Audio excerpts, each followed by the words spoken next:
और एक बड़ी खबर बरेली से है। बरेली से संभल रवाना हुए सीएम योगी आदित्यनाथ कल के धाम के शिलान्यास में होंगे शामिल।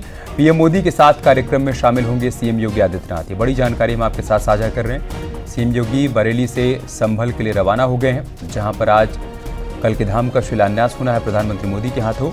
और इस कार्यक्रम में शामिल होने के लिए बरेली से संभल के लिए रवाना हो गए हैं मुख्यमंत्री योगी आदित्यनाथ। संभल में देश के अलग अलग हिस्सों से तमाम साधु संत पहुंचे हुए हैं। कार्यक्रम की तैयारियां अंतिम दौर में है। प्रधानमंत्री मोदी का इंतजार किया जा रहा है।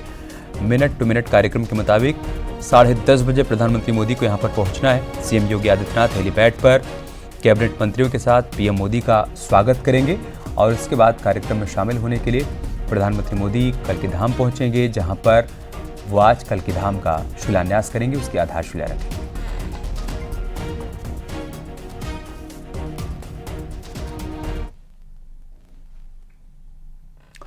2024 लोकसभा चुनाव से पहले बीजेपी का 2 दिवसीय राष्ट्रीय अधिवेशन संपन्न हुआ।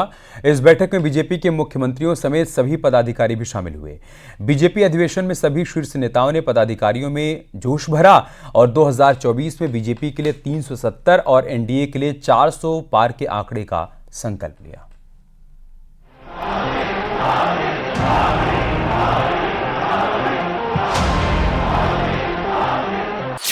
अब की बार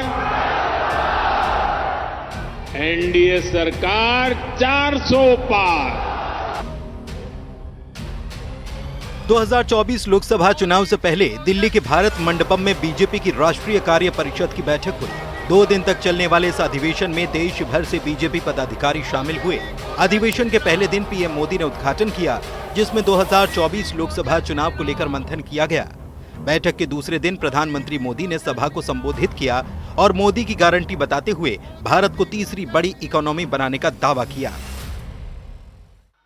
भारत को दुनिया की तीसरी बड़ी आर्थिक ताकत बनाने का संकल्प लिया है और ये मोदी की गारंटी है। अधिवेशन में पीएम मोदी पदाधिकारियों में जोश भरने का काम करते नजर आए। बीजेपी के 2 दिनी अधिवेशन में 2 प्रस्ताव पास हुए। पहले दिन राजनाथ सिंह ने विकसित भारत मोदी गारंटी, एक बार फिर से मोदी सरकार का प्रस्ताव दिया। दूसरे दिन राम मंदिर से जुड़ा प्रस्ताव पारित किया गया। इसके अलावा पीएम मोदी ने राम और राष्ट्र मंत्र दिया। पहले दिन प्रभु राम पर बुकलेट बांटी गई। इस बैठक में करीब 11,500 पदाधिकारी शामिल हुए। सभा को संबोधित करते हुए पीएम मोदी ने राम मंदिर और धारा 370 का जिक्र किया। अयोध्या में भव्य राम मंदिर का निर्माण करके हमने 5 सदियों का इंतजार खत्म किया है।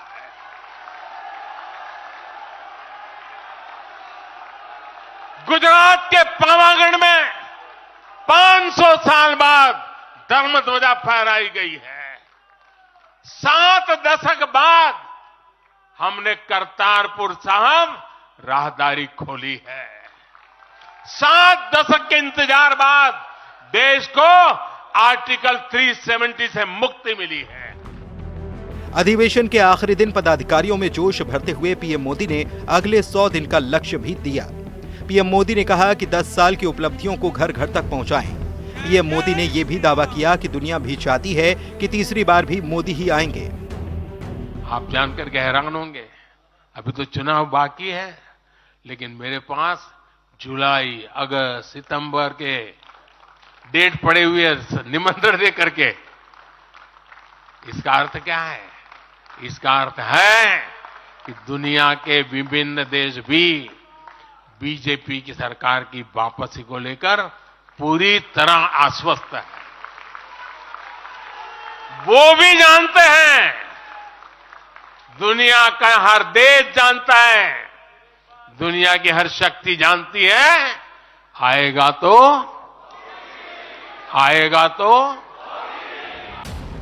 पीएम मोदी ने बैठक को संबोधित करते हुए विपक्ष पर जमकर वार किया। कांग्रेस पर वार करते हुए उन्होंने कहा कि कांग्रेस बीजेपी से सैद्धांतिक मुद्दों पर लड़ाई नहीं लड़ रही, बल्कि वो व्यक्तिगत गाली गलौज पर उतर आई है। कांग्रेस अस्थिरता की जननी है। कांग्रेस परिवारवाद की जननी है। कांग्रेस भ्रष्टाचार की जननी है और कांग्रेस तुष्टीकरण की भी जननी है। 70 के दशक में जब देश में कांग्रेस के विरुद्ध गुस्सा बढ़ना शुरू हुआ तो खुद को बचाने के लिए इसने अस्थिरता का सहारा लिया।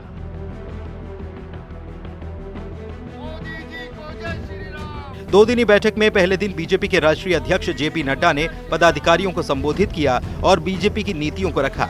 वहीं इससे पहले सीएम योगी ने सभा को संबोधित किया और यूपी में मोदी के जन कल्याणकारी नीतियों की तारीफ की। बीजेपी राष्ट्रीय अधिवेशन की समाप्ति के बाद मुख्यमंत्री परिषद की बैठक हुई, जिसमें सीएम योगी और सीएम धामी भी शामिल हुए। Bureau report, news 18। तो दिल्ली के भारत मंडपम में बीजेपी के राष्ट्रीय अधिवेशन में केंद्रीय गृह मंत्री अमित शाह ने विपक्षी गठबंधन पर जमकर प्रहार बोला। तुष्टीकरण परिवारवाद पर हमला करते हुए शाह ने कहा कि विपक्षी दलों में सिर्फ परिवार के विकास की सोच है। ये लोग अपने बेटों को सीएम बनाने की लड़ाई लड़ रहे हैं। और 2024 लोकसभा चुनाव को लेकर शाह ने कहा कि इस बार कौरव और पांडवों की लड़ाई है। एक तरफ परिवारवादी कौरवों की सेना है और दूसरी तरफ राष्ट्रवादी पांडव हैं। जनता को इन दोनों में से चुनना है। पूरे देश में कहीं पर भी प्रश्न चिन्ह नहीं है कि मोदी जी फिर से एक बार इस देश के प्रधानमंत्री बनेंगे। अब की बार 400 पार, इस मिशन पर हमें जुट जाना है। भारत मंडपम में आयोजित बीजेपी की राष्ट्रीय परिषद की बैठक के आखिरी दिन केंद्रीय गृह मंत्री अमित शाह ने बीजेपी के पदाधिकारियों को संबोधित किया।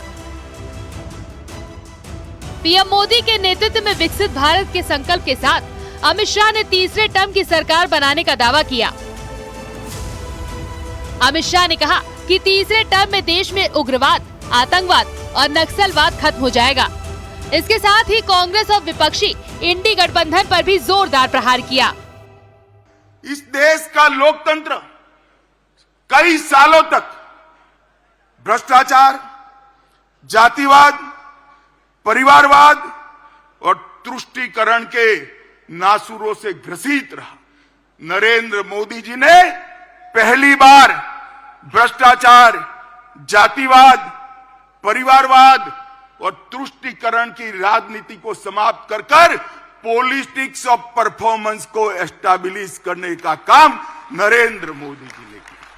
सोनिया जी का लक्ष्य राहुल जी को पीएम बनाना, पवार साहब का लक्ष्य बेटी को सीएम बनाना, ममता दीदी का लक्ष्य भतीजे को सीएम बनाना, स्टालिन का लक्ष्य अपने बेटे को सीएम बनाना, लालू प्रसाद जी का लक्ष्य अपने बेटे को सीएम बनाना, उद्धव ठाकरे का लक्ष्य अपने बेटे को सीएम बनाना और मुलायम सिंह जी बेटे को बनाकर ही गए हैं।